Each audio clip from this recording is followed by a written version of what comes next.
When I was in high school, Blaupunkt was one of the top car audio brands. But like many old school brands, this one's been through some ownership transfers and it's been resurrected. And they've come out with some new product. Designer Motorsports sent this out to review. If you want to learn more about Designer Motorsports, there is a link in the video description. You should check them out. The very first thing I want to show you on this amplifier, it came with a bass knob. This is 2026 and there are mainstream brands that still don't include bass knobs with their amplifiers. And there is a clip light on the bass knob. That's what you want. You want to be able to see that you're turning it up too loud while you're turning it up too loud. So right out of the box, I already like this amp because it has that feature that I think every amplifier should have. Yes, it's 2026 and you can get affordable oscilloscopes to check your gains to make sure your amplifiers aren't clipping. But if you're a DIYer and you're going to install one amp every 3 or 4 years, it doesn't make any sense to buy one of these, especially when you can buy an amp like this that has a clip light on the bass knob. That's great, but what you really want to know is, does the amp make its rated power? So we're going to start off with a 4 ohm test. The way this works, I've got two pieces of test equipment here. On the right, the red one is a distortion detector. It's going to light up when we hit 1% THD. This tool was designed for setting gains, but I've repurposed it as a piece of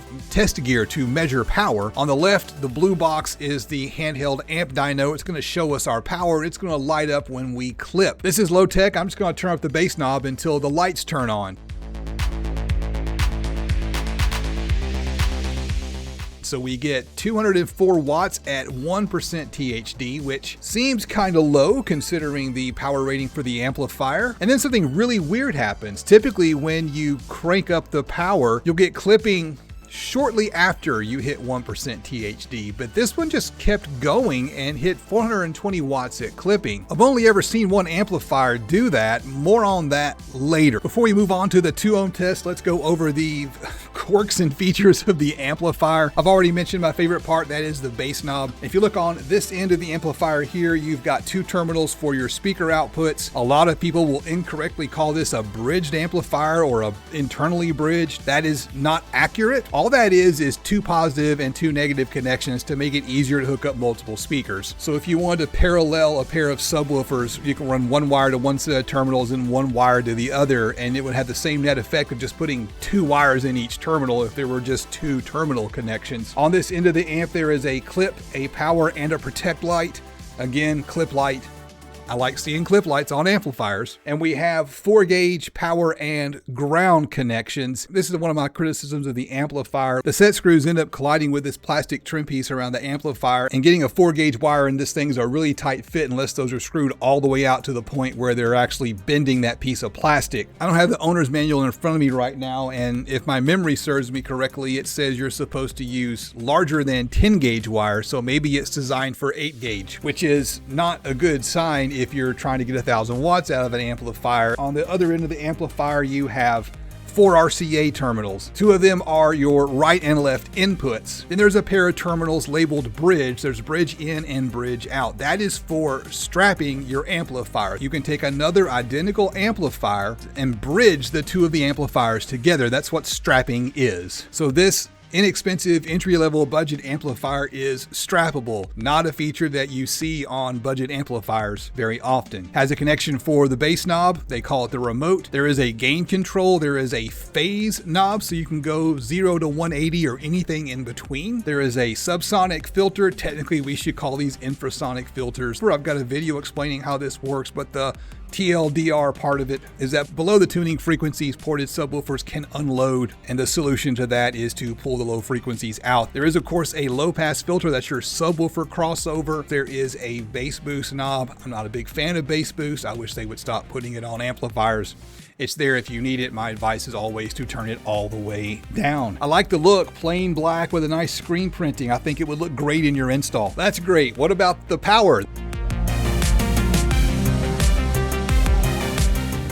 We get 348 watts at 1% THD going into a 2 ohm load and 7/16 at clipping. So again, the same pattern, a big difference between 1% THD and clipping. And I'm not using the best gear for this kind of thing. I really need the big SMD amp dyno in order to do this right. And I'm saving up for one, which is why I ask you to join me over on Patreon. I use the money that my patrons provide to save up for gear to use on the channel. My next big purchase is going to be that full-size SMD amp dyno. And and a bigger battery bank so I can really test amplifiers and really do it right. And now's a good time to say thank you to all of my current patrons. Patrons get behind the scenes content and updates. They know what's going on before anyone else does. $10 and up patrons get their name in the video, and $25 and up patrons like B. Hutch, Bo, Brian, and Jeff all get a big shout out in the video. If you head over to Patreon right now, you can get 10% off of a membership if you pay for a full year up front. If you've been following me on social media, you know I've got something big I've been adding to my website. Patrons have already had access to this new tool for about a month now, and if you want to see it before the rest of the world does, better head over to Patreon and sign up. After the 1 ohm test, I'm going to hook it up to an actual speaker and measure the power going into a real subwoofer with both a test tone and on music. Cranking up the power, we see that we get 1% THD at just over 200 watts, and that's really strange to the point where it's making me think there's something wrong with my test gear. I've had both these pieces for several years and have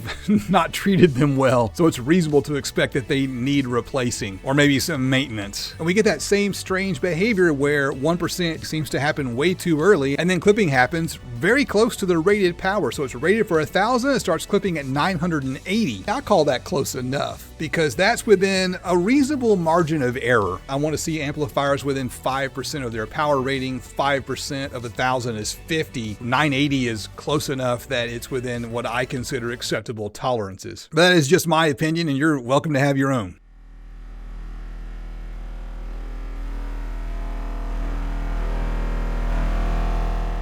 What we have now is a 40 Hz test tone going through this big down for sound DVX subwoofer. We get around 280 watts at 5.5 ohms. All this really does is demonstrate what impedance rise looks like. It's not really a good measure of the power going into the subwoofer. And here's a great demonstration of the clip light. You can see that the clip light on the bass knob lights up an instant before the clip light on the AMM1.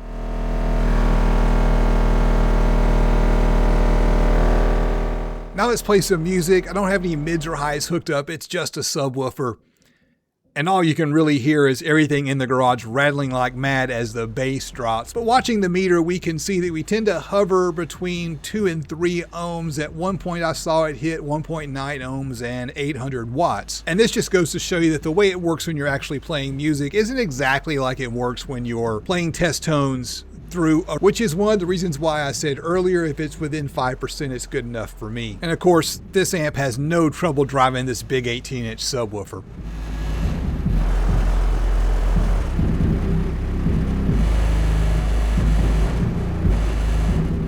I'm disappointed with the power output of the amplifier. I would have loved to have seen it hit its rated numbers at 1% THD. I mentioned earlier I've seen another amp do the exact same thing. It hit 1% THD and then kept making power up until clipping. I haven't made the video on that one yet, which again leads me to believe there may be something wrong with my test equipment. I'll be doing some maintenance on it before I do any more amp tests. As for this amplifier right here, like any amplifier, it's got its pros and its cons. The big pro is the bass knob with the clip light. To see more Amp Dyno videos, click this playlist right up here. I'm Justin, this is the DIY Audio Guy YouTube channel, and I will see you on the next adventure.